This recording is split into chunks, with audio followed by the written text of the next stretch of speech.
We've got a couple of people joining us now that were just allowed into the room. So I want to thank our audience and say good evening and welcome to Neighborhood Chats presented by VuTech.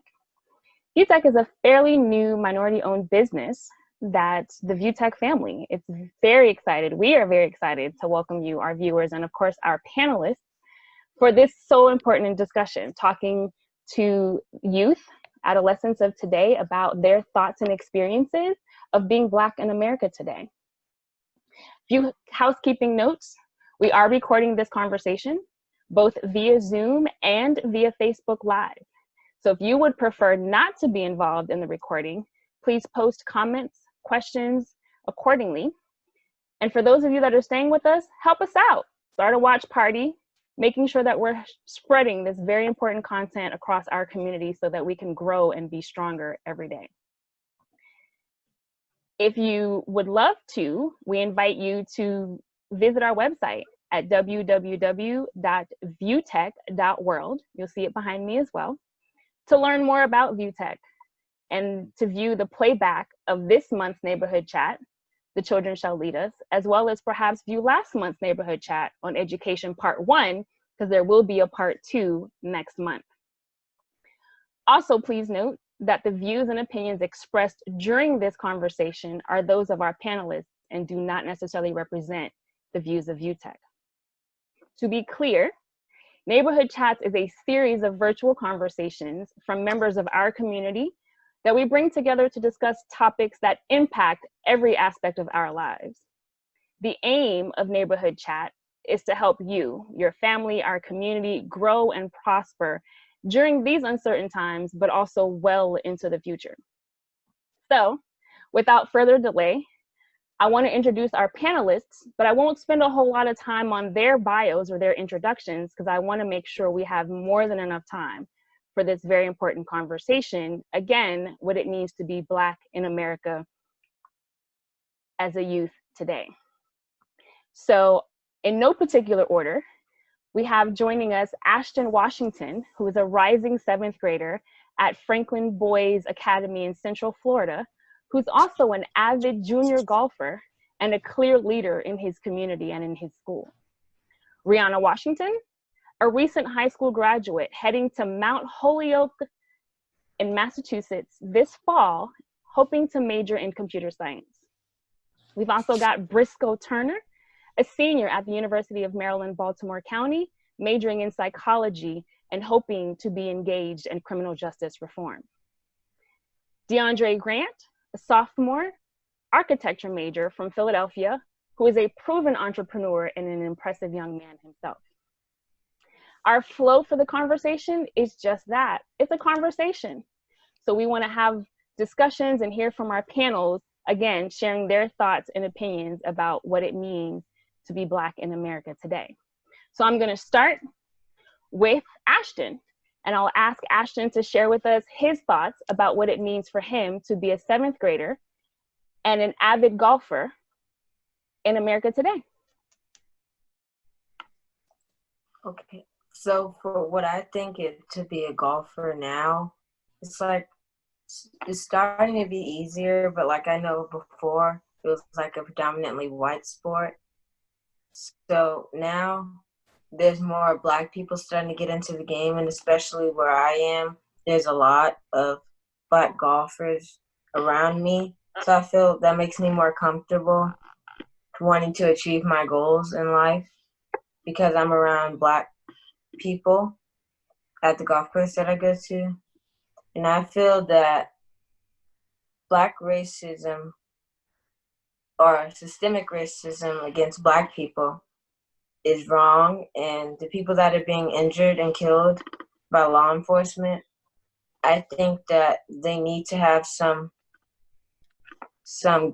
ground to like hold for themselves, but I don't think they should take it to where they injure the people. I think they should like restrict them without doing as much as they do by killing them. And on the current circumstances with George Floyd, I think what they did to him was wrong. Thank you, Ashton. So a little bit later, we'll get into some thoughts about how you think we can do better about that. But I want to move on now to Ms. Rihanna, if she would share with us her thoughts about her experiences being youth in America today. Hi, thank you for having me. So being young and Black in America is an experience shared among so many individuals, but I think the main experience to be young and Black is everyone telling us what we're supposed to be feeling. Like we have our allies telling us, oh, you should be angry. We have those opposed to us telling us that we should feel lucky and complacent, when honestly, I think a lot of us young people just feel kind of numb with everything that's going on. A lot is being thrown at us in the news and social media. And I'm 18, and I feel like my generation feels like we have the entire future on our shoulders, like a big, heavy burden. So I just want to end it. I think people should do whatever makes them feel free when they're young. I think people should just continue to do whatever they love and don't feel like you have to speak for your entire race at every moment and every day. Stay off social media if it makes you feel better and just continue to just do what you love. Awesome. Thank you, Rihanna. Now I kind of want to shift gears a little bit and maybe turn it back over to one of the young men that we have. If I could shift gears and head over to Dre Grant and have him share with us his experiences with being Black in America. So I could give a very raw, uncut version of this, or a very reserved version. But I guess I'm gonna do something which is a little in between. But pretty much my experiences personally, every time I go out, I know I'm a target in a sense that I'm not gonna get hunted down by some white man, but more as in a sense that I'm a target in a sense that there's a target on my back. There's a target on anyone who is my skin color, who I'm with at the current time, their back as well at the same time. And I understand that that target could be arrest. It could be more than arrest, which is to literally, you could kill or, beat me up, and then I'm literally in jail, so still arrested. So you get a fine line of both. I've seen both, and I've escaped being arrested one time just because I was with white people.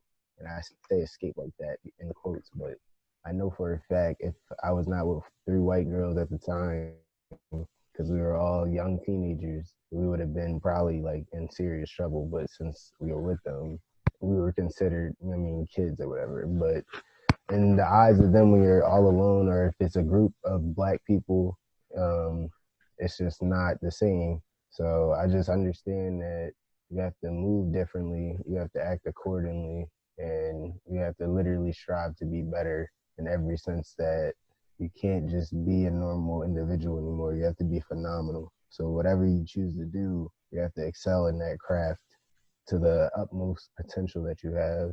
And I really realized that over the years, but it's really important that you realize that, because it applies to every Black person, every time, no matter what you're doing. And pretty much my whole point in saying all that is that you just literally have to strive to be better every day.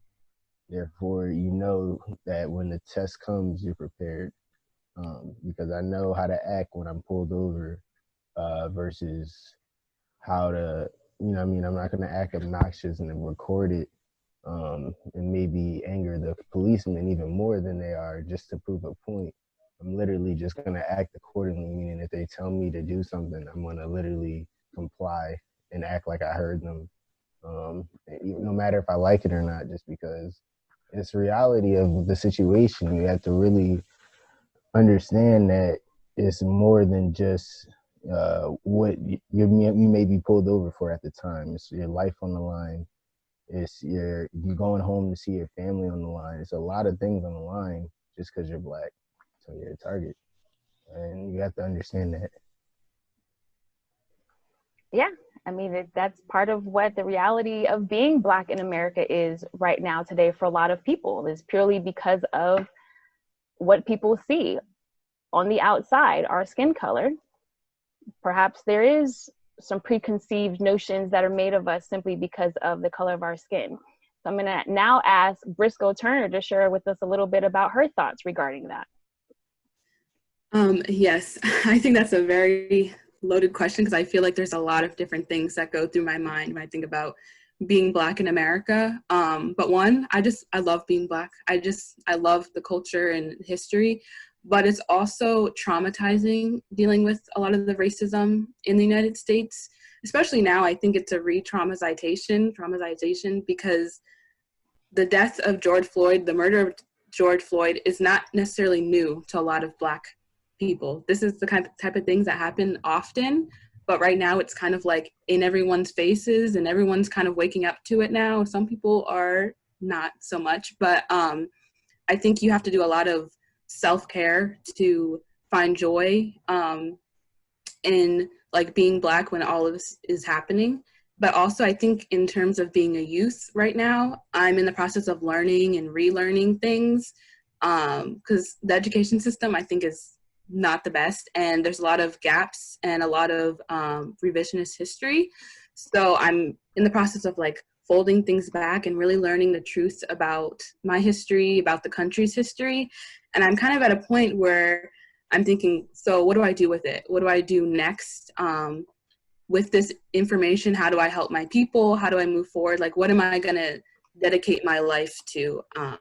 It's kind of at the position I am at now. But at the end of the day, I love being Black. Black people don't have to change. It's the racist systems that have to do something different.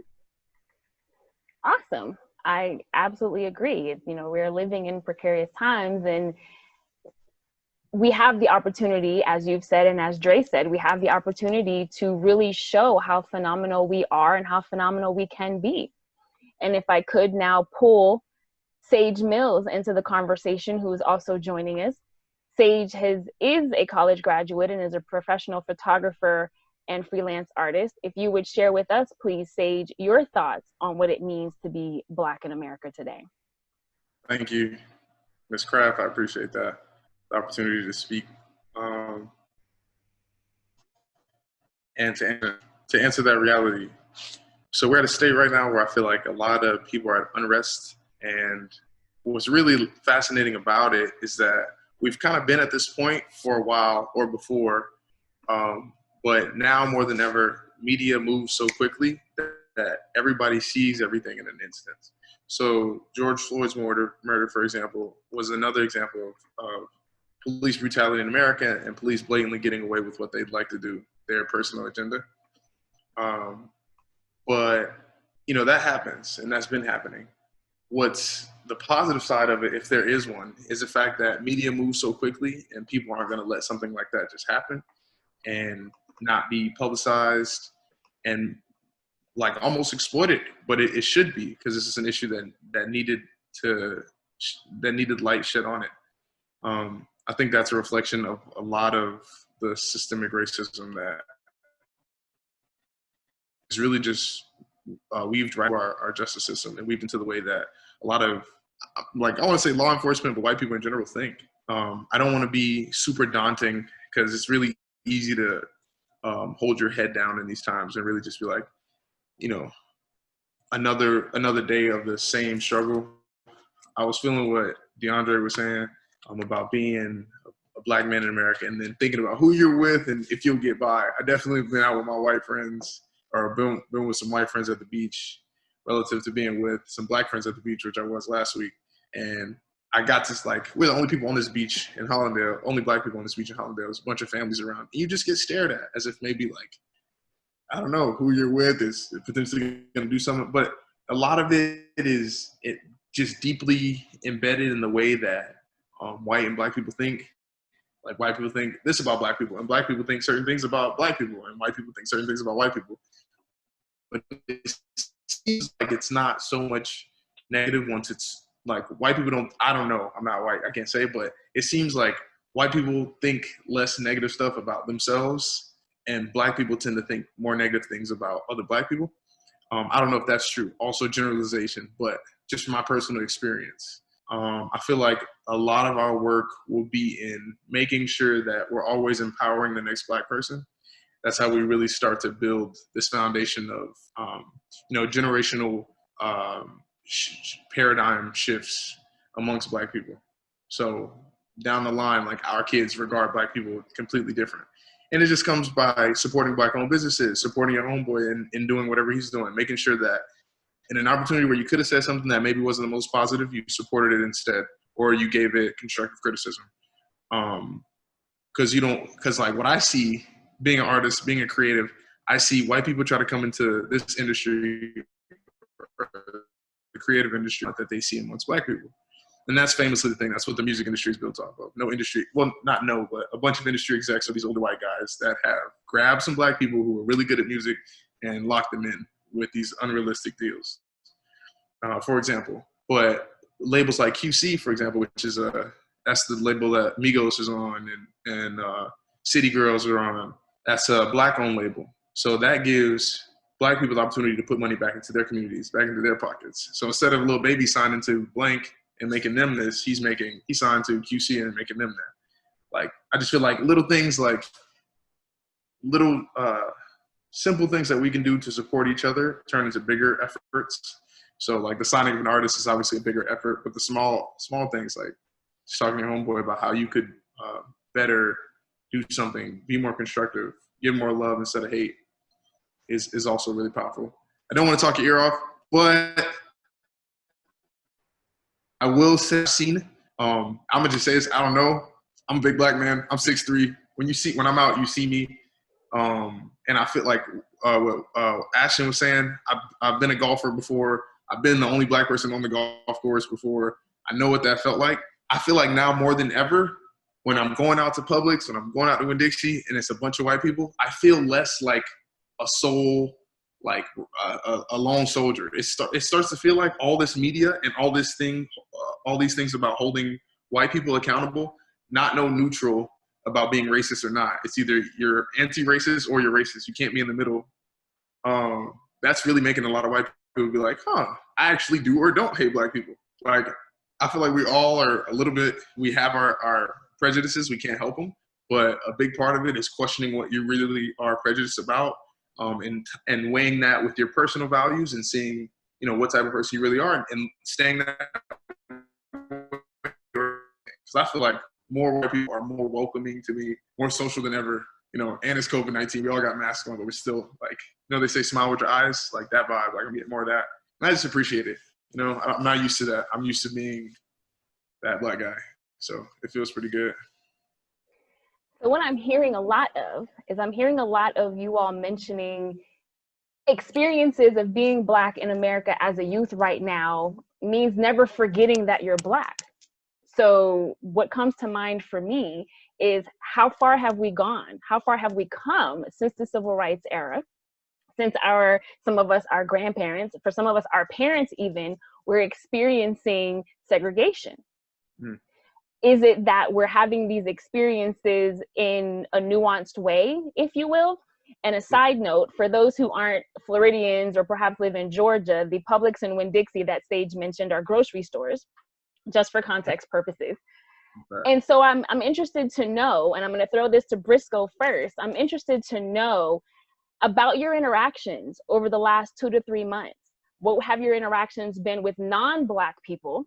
And since George Floyd and Breonna Taylor's deaths, how have your interactions been with those that are not of color, those that are not folks who look like you, and what are you hearing from them about what's currently going on, and how does that all make you feel? Actually, to be 100% honest, I think since we're kind of in quarantine still, I haven't had a lot of interactions with non-Black people because I'm around my family a lot, and a lot of my friends are Black or people of color, and they've all been really supportive. But I'm really trying to think because I haven't really had that experience. But I will say once I transitioned to college, I felt more comfortable because I was around more people that look like me. But there's always going to be people that say things that are racist or people that make me uncomfortable. But there's definitely been a shift. The only thing I worry about is that some people will post things or kind of advocate for Black lives, but they don't do that in real life. Like they don't keep that up in real life. And that's kind of what I'm kind of iffy about. And then I will say to your point about how far have we come, I think, so I really like James Baldwin. I always talk about James Baldwin. And when I read his work, he was born in 1924. When I read his work, I'm like, everything that you're talking about is happening now. So I think that we've come a long way, but also not at the same time, because I think the way racism has just changed a little bit. It's more nuanced. There's different ways of showing it. So I think it's just different. It's not gone, but it's just different. I think since the beginning of the country is built on racism, violence, all that stuff. So I think it has persisted, but it just shows up in different ways. Okay. I can hear that. I can hear that it's showing up in different ways and that we've got to take a look at how it's changed and what we can do to help to improve our experiences, our own experiences, and have those impacts. We've got to do things to empower ourselves. That's part of the whole reason why we're having this conversation after all.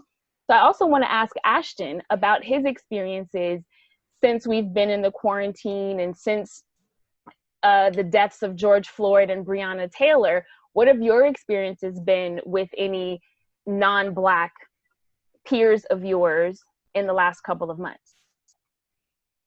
Well, the last couple of months have been, I wouldn't say that different, because at the golf course where I go to, they don't really like to bring that up, but I feel like we should bring it up and like actually have a discussion like we're doing now, so everybody knows what's going on in the world. But I can say before, like a year or two ago, I went to one private golf course and it was like predominantly white. And we had this match there, and I was like, there was like 2 or 3 Black people, and they were looking at us like we were crazy, and I was wondering what was going on.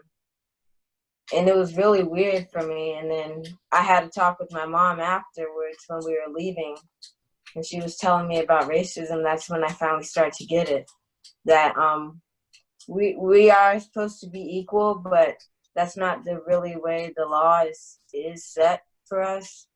Like, they feel like they're superior to us, but I don't think that's true, because basically God created us all equal. And I feel that if we all sit down and talk to each other, whites and Blacks, Hispanics, everybody, we can all change everyone's opinions about everything in life.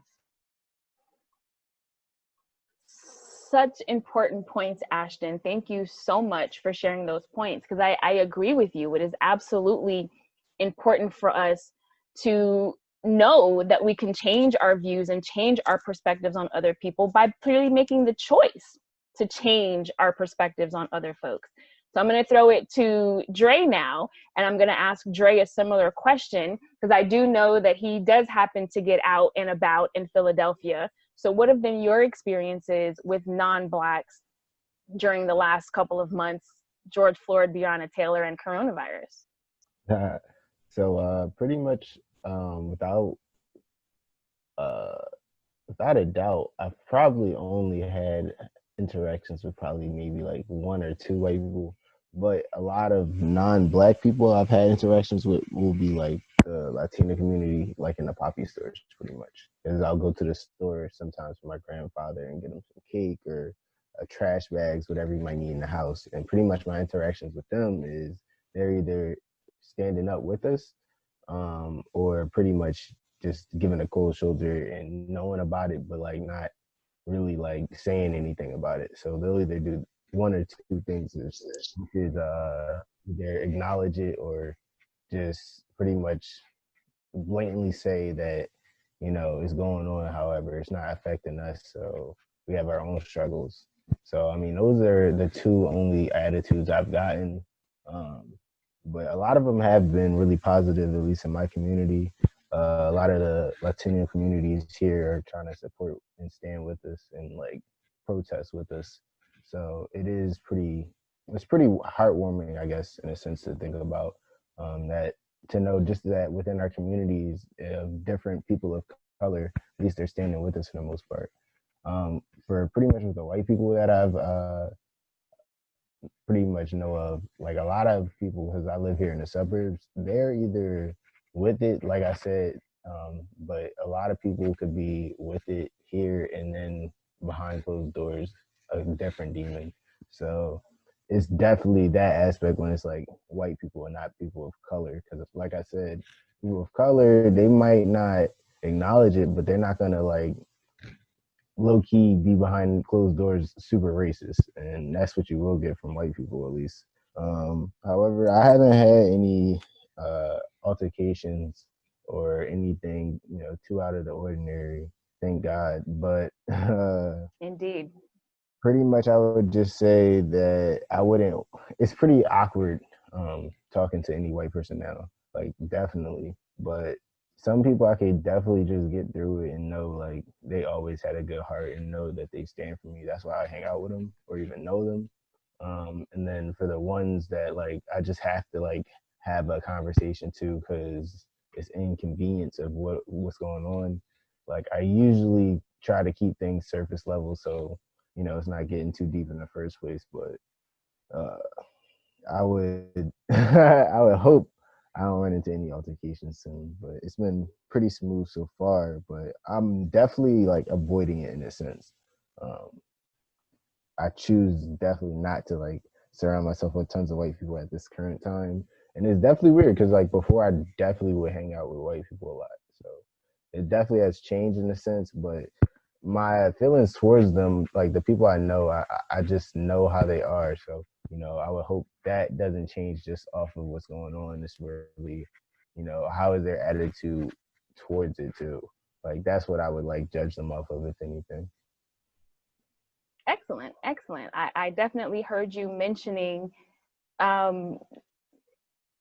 non-Blacks, maybe some Browns. You mentioned some Latinos who may also be standing up for us. And so I want to pull in a comment and a question that we got from the chat that says that self-care and self-protection is important.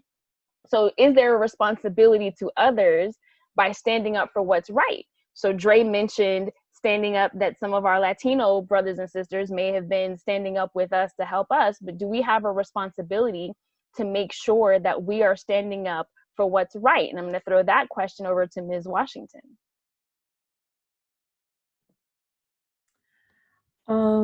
Yes, we do have a responsibility. There comes a point where you have to stand for something, or you've probably heard this quote a lot, but you have to stand for something or you'll fall for anything.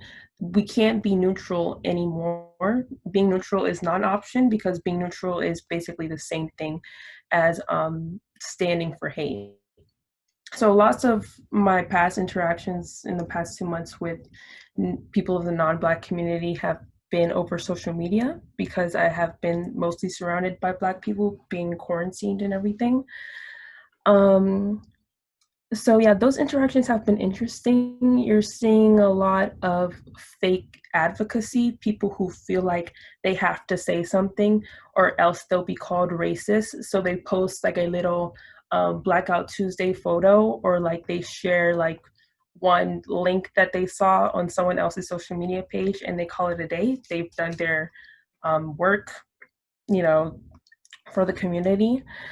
And I think that's where a lot of people's true colors are coming out. Like Sage was saying, social media has some good effects and bad effects. I think one of those good effects is the whole like cancel culture that's going on now, where a lot of people are being held accountable for their past racist behaviors that were once commonly accepted. It makes you realize that a lot of common behaviors, quote unquote common, are anti-Black. And there's a lot of learning going on both in the Black community when it comes to like self-evaluation and what kind of behaviors do we accept from our people that we call our quote unquote friends, or even from ourselves. Like he was saying, a lot of times we hate on each other, which makes other non-Black people think it's okay to hate on us as well. So I think there's a lot of learning going on both from the Black community and the non-Black community. And I feel like the future, hopefully in our, I feel like the future is just only going to get better when it comes to this, because social media is making everybody a lot more aware to things they can do to help themselves and learn more about each other's culture. So, the outlook is hopeful. I would agree. I absolutely agree. The outlook is hopeful. And, I just want to bring that back around to the comment that Briscoe made. We've gotten a couple of comments in the chat about Briscoe bringing up James Baldwin. And we had one of our chat members point out to us that there's a documentary currently on Netflix that's about James Baldwin entitled "I Am Not Your Negro." And I am reading that it's an excellent documentary, and it does indeed sound like he's speaking to us today to Briscoe's point. So definitely want to make sure that we're considering that and realizing that, as Rihanna mentioned, it is important for us to know about each other and to learn about each other and to learn each other's cultures, which is part of why we're having this conversation today, because youth culture is a culture, right? It's a thing. And if those of us that are slightly less youthful than you all aren't learning from you guys what it means to be youth today, then we miss the point, and we definitely don't want to miss the point. So I want to pull in Sage again and ask Sage to speak to how you feel people are handling, or if they're being dismissive of Black Lives Matter, of the Black Lives Matter movement, and by holding firm to saying all lives matter. Is there a difference? Does it matter whether we're saying Black Lives Matter, or should we be saying all lives matter? And how do you express why the Black Lives Matter movement is so important? You're muted, Mr. Mills. Okay, so one thing I want to mention, I guess this is kind of off topic, but it's not. The girl who worked at Starbucks and wore the Black Lives Matter pins to her job at Starbucks, and then they told her to take the pins off, was the perfect example of, I don't want to say white America, but capitalist America, exploitative culture, finding an opportunity to exploit Black Lives Matter rather than take the downfall. It was like a PR move fully, because they said, hey, you can't wear those pins, so she had to take them off if she wanted to work a shift. But then the next week or days later, Starbucks supports Black Lives Matter with all this new Black Lives Matter merch. I just thought that was like a really cheesy attempt to make money and seem like you're supporting this cause. To the original thing though, Black Lives Matters, and like all lives matter is an obvious thing. Black Lives Matter is basically Black people saying we want to be equal. And it's important to differentiate that all lives matter, yeah, but that's like a duh thing. So the point of saying Black Lives Matter is really to remind people that we've been unequal for so long, and our goal now is just to gain equality and be regarded in the same way that any other life would be. Kind of forgot the depths of that question. Black Lives Matter does matter though. I definitely think it, just like all the work we're doing right now is super important. And it's just important to make sure people know what it means. Because I had a friend the other day that was saying, oh, if you look up the hashtag Black Lives Matter, or who the name is signed to or something like that, it's a white guy. That's important. I guess we're making him money every time we mention Black Lives Matter. I'm not sure. I didn't do any research. This is just what he was telling me. But I snapped on him because he's kind of caught up in those technical details, which probably do matter. But the bigger picture is making sure that everybody knows that we want to be equal, not higher than, just not less than. It's important. We definitely all want to be equal. We definitely are entitled to all being equal, right? There's no one person any better than any other person. It just may be that you made different decisions slightly. So I want to shift gears just a little bit, because I want to make sure that we're not losing sight of what our part is for improving our experiences and for improving the world around us, right? So what are some of the things that you all are the youth that we're talking to, you're teaching us today. So what are some of the things that you all can do to find the lessons and to find joy in what's going on and all of the things that you are doing? And I want to start with Briscoe for that. Yeah, I think a big thing is that I've really enjoyed is seeing all Black people come together and just kind of organize together, understand each other. And I think that needs to continue past now. We have to unite. I know a lot of people already said we have to empower each other, really support each other. And I think personally, just going on a personal journey to understand yourself, understand your passions, understand your history, and then also bring that to your college campus or bring that to your school. Because again, like I said, the curriculum is not good. So I think challenging your school to do better and just making places more comfortable and making it so that you fit in to those places. And just kind of challenging this white standard, making sure that you are not accepting when people gaslight you, because I think that happens a lot. Like I think DeAndre and Sage both said, when you're Black, you constantly have to think about everything, like, where am I? Who am I going with? All those things, and make sure that people know that those are valid concerns and not let them gaslight you. But again, just empowering each other, being around each other, making sure that we know that we're valued. Because I know there's a lot of little kids out there that are like, I don't like the color of my skin, I don't like my hair, I don't like this. But we need to teach them from an early age that you should be proud of those things, that they're beautiful, you're strong, you're intelligent.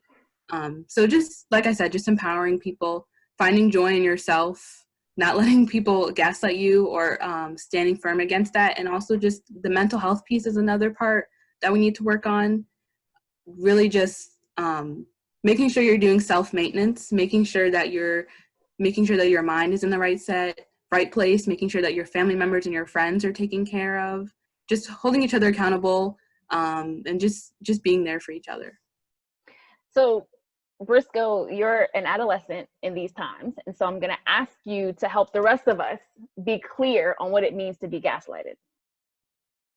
Yes, so pretty much gaslighting is when someone tries to invalidate something that you have said, something that you're feeling, kind of turn it on you and make you feel like it's not real, which you cannot accept. I mean, I know it's very hard sometimes, because that's a form of abuse, I believe, and it's hard to kind of stand firm against that because it happens a lot. Like I know personally, when I go to the doctors, I feel that way a lot. They don't listen to me or something like that. But you have to make sure that if you don't feel in the space to stand up for yourself, making sure there's people behind you that can stand up for you. But that's pretty much what gaslighting is. Thank you. Can I add one more thing? Of course. I would just like to add that I really appreciate this conversation, because a lot of people say, oh, the kids are the future, but I think we're kind of the now. Like, I think the older generation and the younger generation really do need to collaborate more, because we can learn so much from each other. So I think having more conversations like this and listening to kids, I was kind of talking before the conversation that little kids, they really know a lot of things. They're just soaking things in, and you can learn a lot from them. People in their 20s, everything, you can just learn a lot from us. And I think that's will help us in the future by being united, being more connected, and communicating better with one another. I absolutely agree, and which is part of why VuTech has put on this panel discussion today. And one of our audience members is interested to know, and I'm going to start with Briscoe, and then I'll move on to a few of our other panelists, if you all have considered keeping a journal during these times to document, to make note of what your experiences are and what you're seeing, and the conversations that you're having with your family and your friends, and how they're handling these situations and the experiences that they're having. This is a historic time, our audience member says, and they think that, you know, our actions now will bridge hopefully to better tomorrow. So what do you think about just that, keeping a journal and documenting what's going on so that, as you mentioned, learning the lessons that are before us right now can happen? No, I think that's a great idea. I think when I have meetings for school or like kind of talking about the Black Lives Matter topic or with my friends, I try to document some things, but not as much as I should, I guess. I think it's really important because what we have now will help us in the future, like I said, and also history provides context for the future. So making sure that we document these things and use them in the future are really important.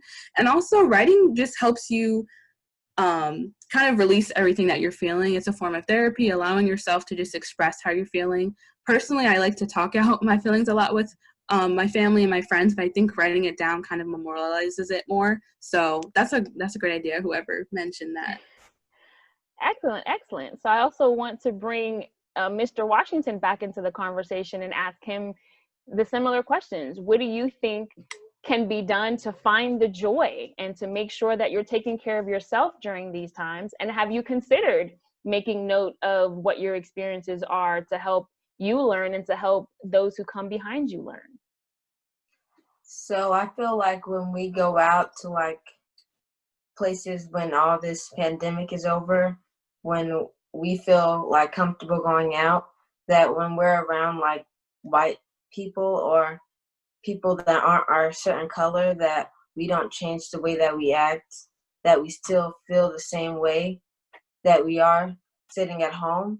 That's what I feel that we should do to make a change. And that'll also like show like people that aren't our color that we are not trying to change the way we are just for them and making them feel superior. And also I have not thought about journalizing it, but I will keep that as an option. I might start doing that.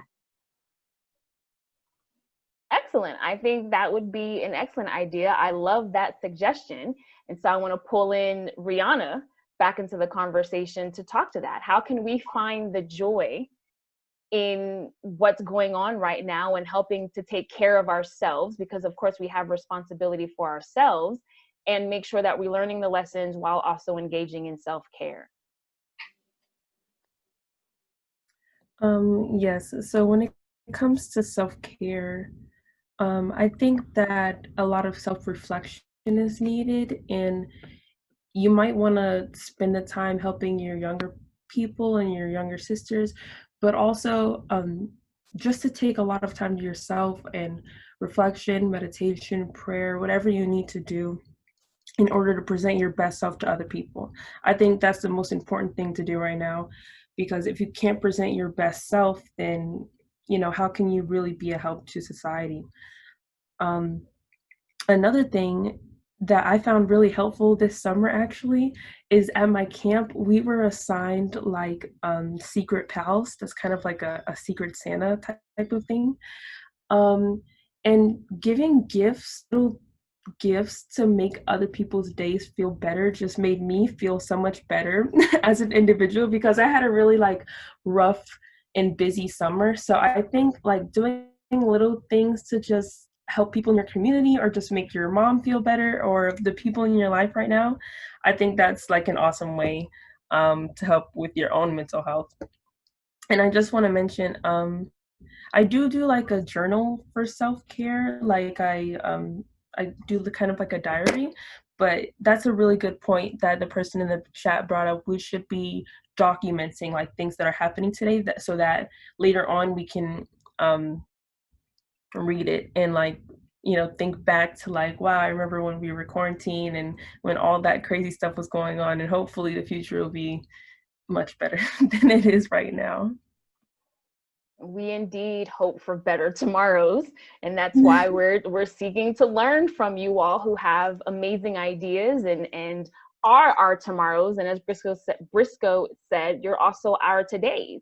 And so, you know, I also want to pull in another audience member's comments that while a quick post may seem minor, it can give the benefit of the doubt and hope that it adds up to the open mind, to open the minds of others who are unaware of what's going on and the experiences that you all are having.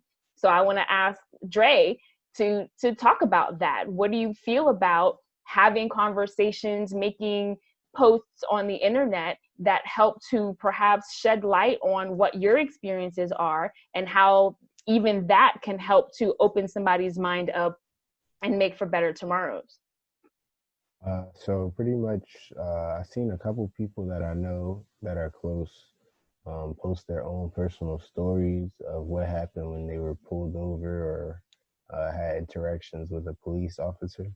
And some of it was very interesting and shocking and scary in a sense that you never really want it to happen to you, but you want to know about it. That way you can be somewhat prepared for it. So I always think that those type of stories and those type of experiences shed light on what's going on, and they can help for future generations. So I definitely believe in those type of posts.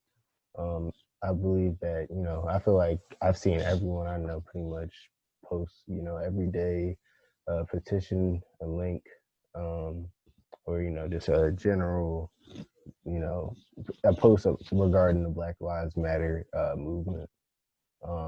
And that's pretty much just a given that everyone's going to do, even the white people I know, even if they don't truly feel that way. Like, everyone's going to post that, but people that are posting their experiences, people that are really talking about what to do in these situations, what not to do in these situations.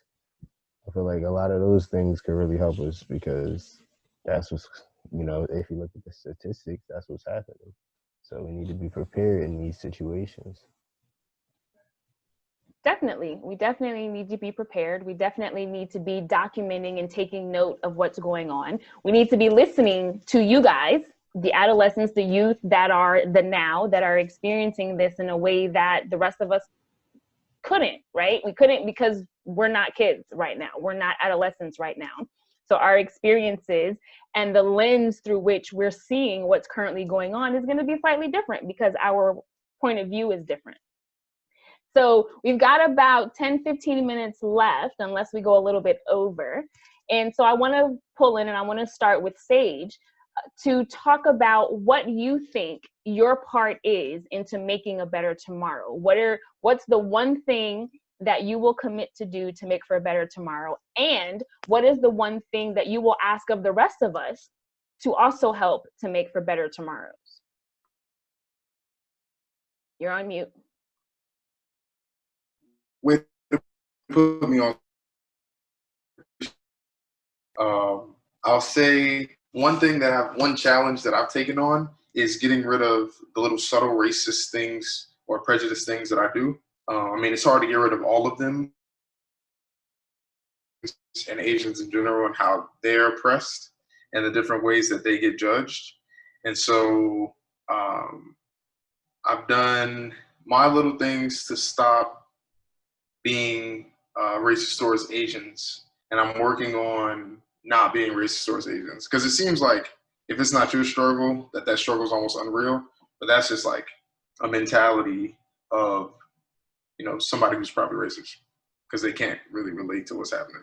So I challenge you all. So with me, it was Asian Americans or Asians, and really considering what I'm gonna say when I have something to say, and if it contributes to the room, or like somehow it facilitates a conversation that's oriented towards growth, or like something that really matters, or if it's just like something I didn't have to say. So that's what I'm working on, and I challenge you guys to do something similar.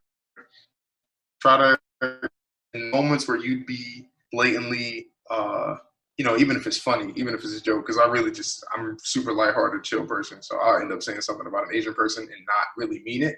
But in the same way that a white person can say that about a black person, and somebody in their family really feels that way, we kind of got to keep that same energy with it. And so I challenge you all to try to wash away the subtle racist things that you do, even jokingly, in your day-to-day. That's a very important point, and a lovely point. We often don't realize how subtle we will exacerbate racism. We don't realize that joke, that one comment, the forwarding of that meme contributes to racism. And of course, we don't think it's a big deal because we may not represent that cultural group. So if we turn this moment, if we turn and realize that if that meme was about us, how would it make us feel? Dre? Right. I just wanted to say one thing real quick. I firmly believe that us as African Americans, we cannot be racist at all. Like, it's just not, it doesn't align with the definition of the word, because it means to systematically oppress another race. And us as African Americans haven't systematically oppressed anyone ever. So technically we cannot be racist. We could be prejudiced, which is Prejudice, like, right. That's what I mean. Exactly. But however, I strictly believe a black person cannot be racist. Like, it just doesn't work that way, because we don't have the power to really stop a white person from, becoming a lawyer, becoming a doctor. And if the roles are switched, they kind of, I just personally believe black people cannot be racist. However, we can be prejudiced, and that's definitely good to work on for sure. Absolutely. Go ahead, Rihanna. Oh, I get what you mean, DeAndre. I've heard that a lot. Just to reiterate what you said, I feel like although we haven't systematically oppressed any race, white people have systematically oppressed Asians, so we don't want to contribute to that at all. I guess is all to say. If we can help it, we don't want it. Yeah, I agree. And I appreciate Dre's clarification as to the term racism. Absolutely, because correct. Racism is entirely embedded in the power structure and who actually has the power. Fully agreed. All the same, do we have a part in not perpetuating racism? And I ask that question in such a way that if we're making light of it, if we're making light of the experience of the oppression that is imposed upon us, are we giving anybody permission to continue to oppress us? Are we giving anybody permission to continue to distribute those memes? If we do it about another cultural group, does that mean that it's okay for it to be done about our cultural groups? So, Ashton, what do you think? What is the one thing that you're going to do in order to make for a better tomorrow? And what would you like for adults to do to make for a better tomorrow? The one thing that I'm going to do is I am going to stop not having a closed mind on white people that, oh, I see a white person, they're automatically racist. I want to hear their opinion on things and how they feel. And they might not feel the same way that we think, just like white people may think that we're all think one way, or they think that, basically they think that we think one way and we think that they think one way.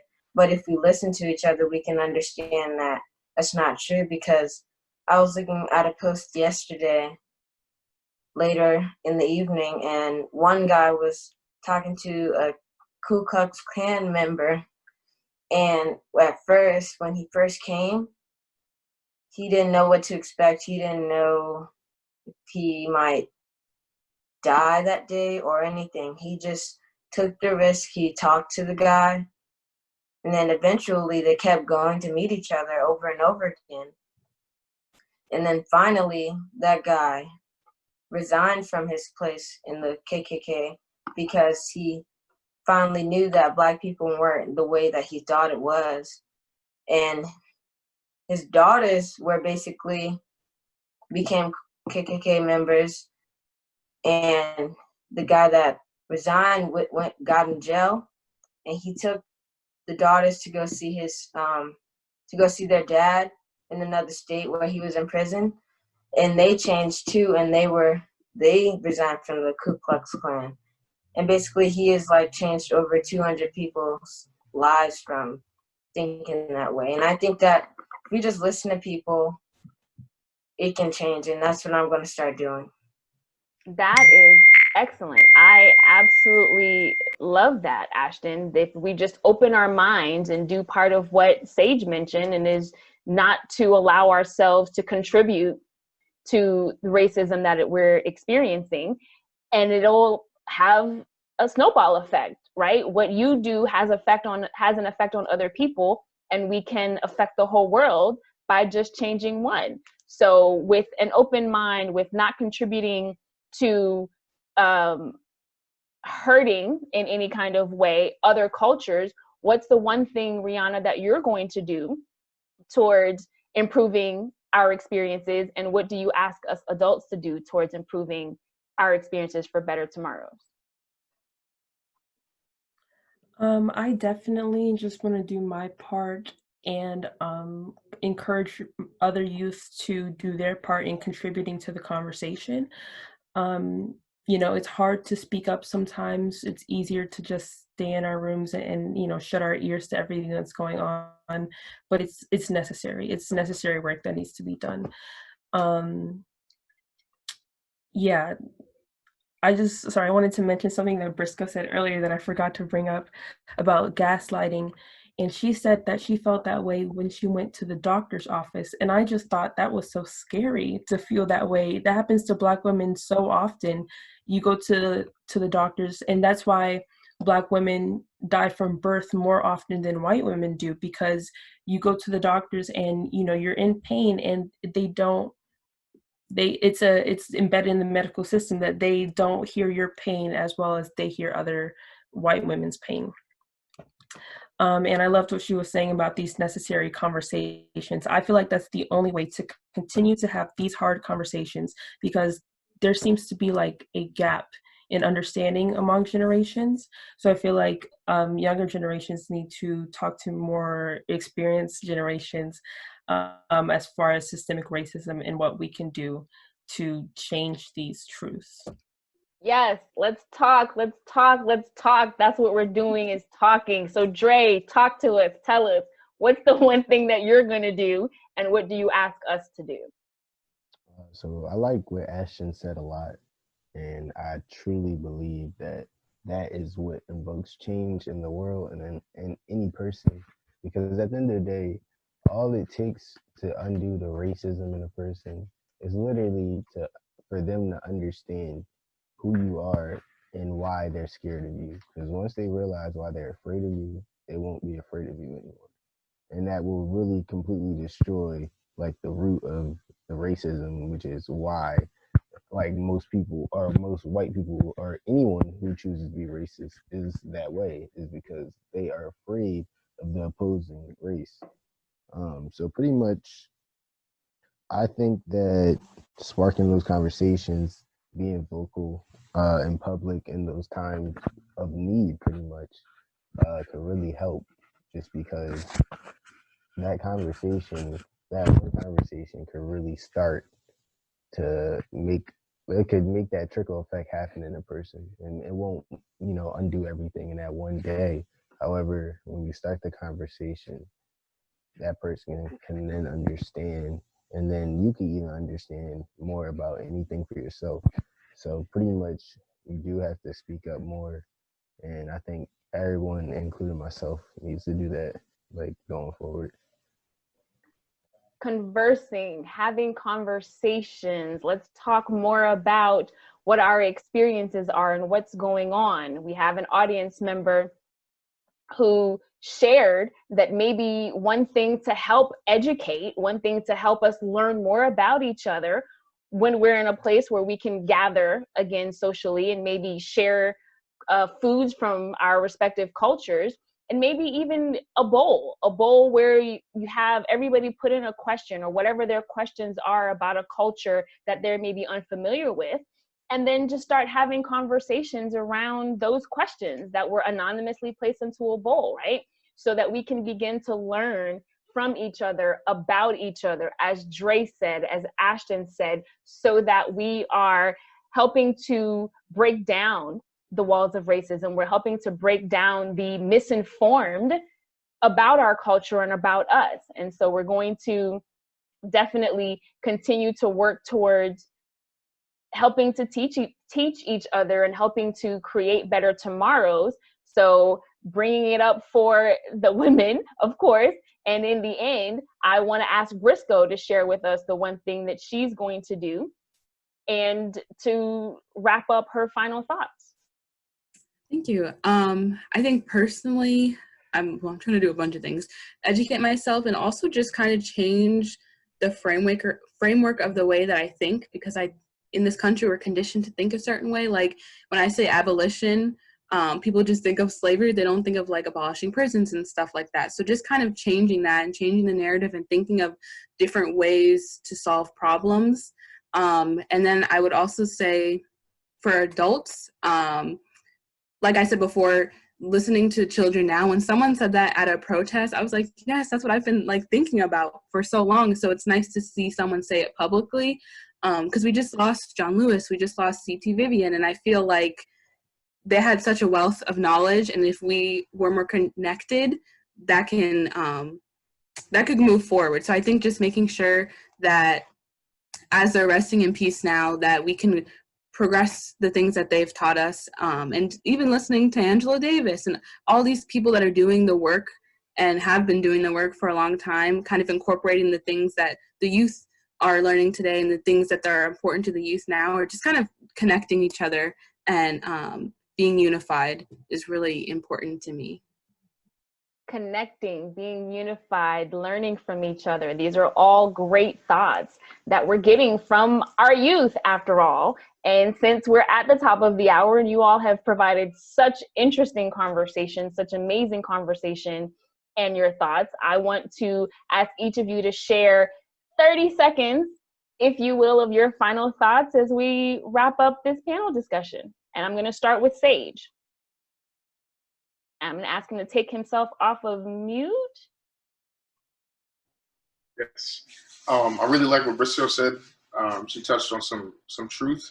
I think, I forgot what it was specifically, but I heard something that made my ears go up.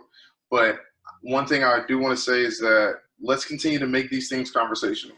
Nothing is taboo. Nothing is, oh, I've heard that before. Let's talk about these things at every opportunity we get in our friend circles, in our churches, within our family. Let's make sure everything just comes up and let's discuss everything. Last anecdote, I was at the nail parlor, or I'm not sure if this is an anecdote. Broke my wine glass. Wow, that hurts. I was at the nail parlor and this white lady, but she's a Jewish woman, and she's like, oh, do you know Hannah whatever Stein? And because she's Jewish. And I'm like, no, I don't. She showed me a picture. I didn't know her. We started talking, and we started to discuss some of the things that she had been racist about, or had her, not necessarily, not racist in her eyes, but it was blatantly racist. And to exchange takes on what we thought about, so make just real talk, keep talking about it until it's something that we see actual change in, because it really starts with us. Awesome, awesome. And next I'm going to go back to Ms. Briscoe for your final thoughts in about 30 seconds, please. Okay, sorry, there was something weird with the mute button. One, just thank you for having me, and I loved hearing everyone's experiences. I think going forward, having these conversations is important, especially with people in different parts of the country. Even like internationally, there's different viewpoints that we could learn from. And I think to people that non-Black people, or specifically white people, start getting comfortable being uncomfortable, because these conversations are important and you're going to have to confront them now. So I think that's a big thing, because Black people have been uncomfortable for a long time. So I think we need to share this and we need to move forward together. Excellent, excellent. We definitely need to share this and work towards moving forward together. So I'm going to ask Dre now for his final thoughts.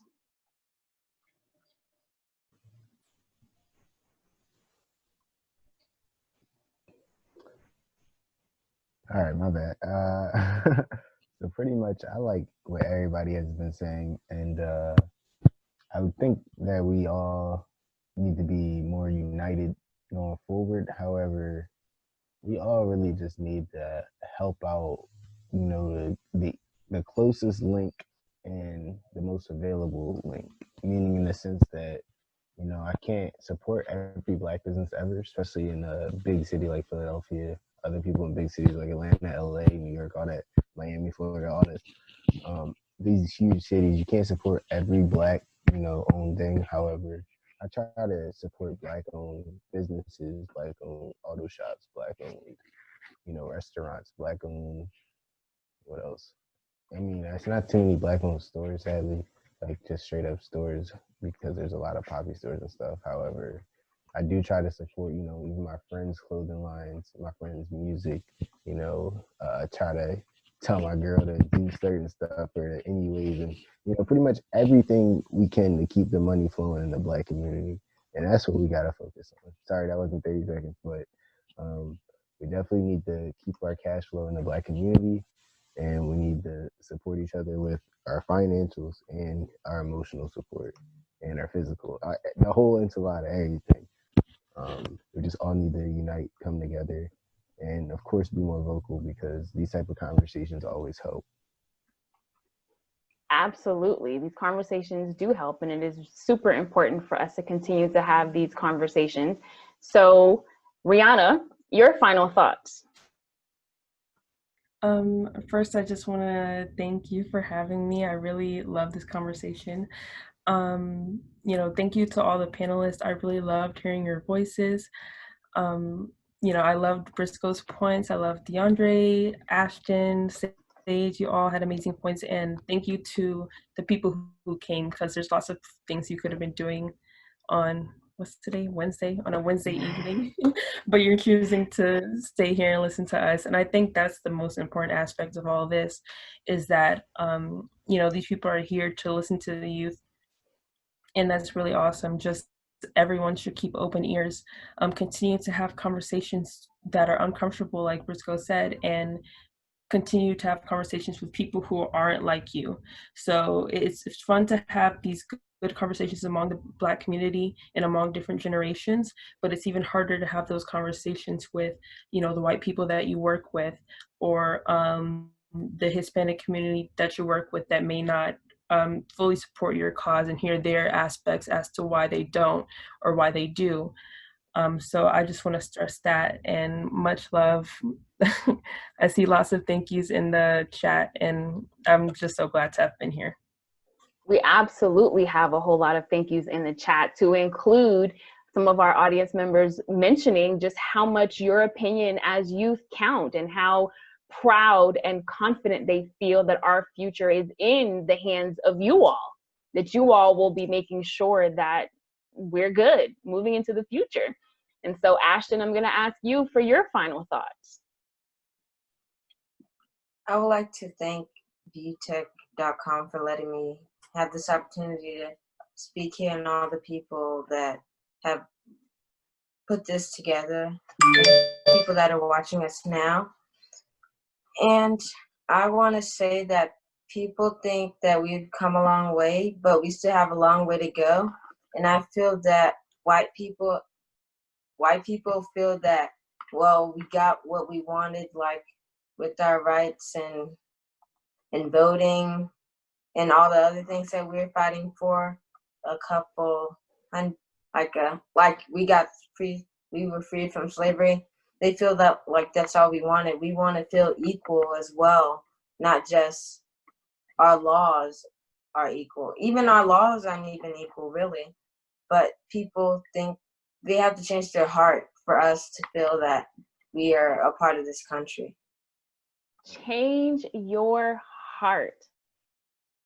The title of this entire session. The children shall lead us. And Ashton, the youngest among us, says and closes his comments out with, change your heart. If that doesn't sum up what our conversation this evening has been about, I'm not quite sure what does. So I want to thank our panelists. I want to thank Ashton, our golf enthusiast and our avid golfer and scholar. I want to thank Rihanna Washington, who's heading off to Mount Holyoke College in Massachusetts in a few weeks. I want to thank Briscoe Turner at the University of Maryland, Baltimore County, who is a psychology major and heading into criminal justice reform and criminal justice policy making. I want to thank DeAndre Grant in Philadelphia, who's an amazing entrepreneur and architect who is looking to make his own impact on the world. And Sage Mills as a photographer and freelance artist who is showing us what the world should look like in a new and better way.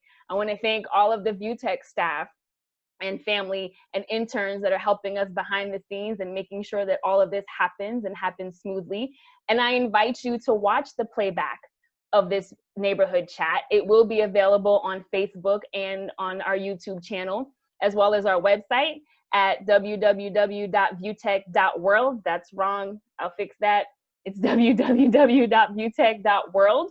This recording will be available. If you happen to miss last month we had an amazing conversation about education, both at the collegiate level and the public school level. And we've got part 2 of neighborhood chats on education happening next month on August 26th.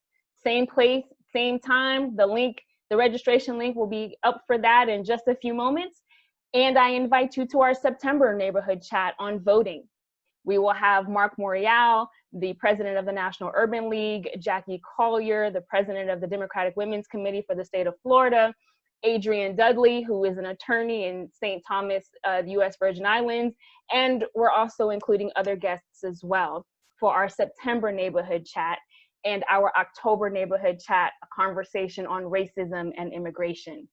So please visit us, join us, share, like, have a watch party with us, join our website so that you can see what's coming up in the future for VuTech. Thank you so much and have a wonderful evening.